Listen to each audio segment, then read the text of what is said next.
আগামী নির্বাচনে ধানের শীষে তমির সাহেবকে ভোট দিয়ে জয়যুক্ত করবেন। আগামী ফেব্রুয়ারি মাসের প্রথমার্ধে আমাদের সংসদ নির্বাচন হবে। ভোটের যে উৎসাহটা ছিল, যে আমেজটা ছিল, সেটাকে ধ্বংস করে দিয়েছে ওই সরকার। একটি অস্থায়ী সরকার দেশ পরিচালনা করছে। 31 দফা বাস্তবায়নের জন্যই আগামী নির্বাচন। আপনারা যে 31 দফা শুনেছেন, এই 31 দফা বাস্তবায়নের জন্যই আগামী নির্বাচন। আপনারা জানেন আমাদের ভারপ্রাপ্ত চেয়ারম্যান জনাব তারেক রহমান বাংলাদেশকে যেভাবে ওই ফেসিবাদ সরকার ধ্বংস করে গেছে, সেই ধ্বংস থেকে দাঁড় করানোর জন্যই এই রাষ্ট্র কাঠামো মেরামতের জন্য 31 দফা দিয়েছে। আর এটা যদি বাস্তবায়িত করতে চান, তাহলে আমাদের নেতাকে নির্বাচিত করতে হবে।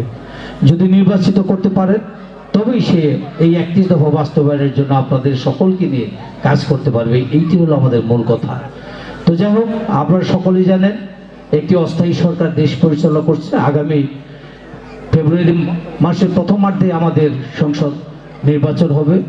সেখানে আমাদের ধানের শীষের কাণ্ডারি, আমাদের সকলের প্রিয় নেতা দেশনেত্রী বেগম খালেদা জিয়ার এবং তারেক রহমানের অত্যন্ত বিশ্বস্ত জনাব আলহাজ তমিজউদ্দিন সাহেব থাকবে। আপনারা সকলেই তার জন্য কাজ করবেন এবং আপনাদেরকে ভোট আনার জন্য আপনাদের প্রত্যেকটা নেতা কর্মীকে ভোটারের কাছে যেতে হবে।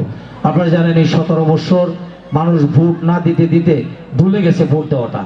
এখন যদি আপনারা তাদেরকে ডেকে না বের করেন, তাহলে কিন্তু তারা ভোট দিতে আসবে না। ভোটের যে উৎসাহটা ছিল, যে আমেজটা ছিল, সেটাকে ধ্বংস করে দিয়েছে ওই সরকার। অতএব আপনাদের কাছে আমার বিনীত অনুরোধ থাকবে, আপনারা সকলে আগামী নির্বাচনে প্রত্যেকটা ভোটারের কাছে যাবেন এবং আজকে যে আমরা এখানে এসেছি, আমাদের নেতা এখানে এসেছে আপনাদেরকে ওই বার্তা দেওয়ার জন্য যে আপনারা ভোটারের কাছে যাবেন, ভোটারকে উদ্বুদ্ধ করবেন, আগামী নির্বাচনে ধানের শীষে তমির সাহেবকে ভোট দিয়ে জয়যুক্ত করবেন। এই আশা, এই প্রত্যাশা ব্যক্ত করে আপনাদের সবাইকে ধন্যবাদ জানিয়ে শেষ করছি। আল্লাহ হাফেজ। বাংলাদেশ জিন্দাবাদ, বাংলাদেশ জাতীয়তাবাদী দল জিন্দাবাদ, শহীদ জিয়া অমর হোক, খালেদা জিয়া জিন্দাবাদ, তারেক রহমান জিন্দাবাদ, আমাদের সকলের প্রিয় নেতা আলহাজ তমিজউদ্দিন জিন্দাবাদ। আসসালামু আলাইকুম।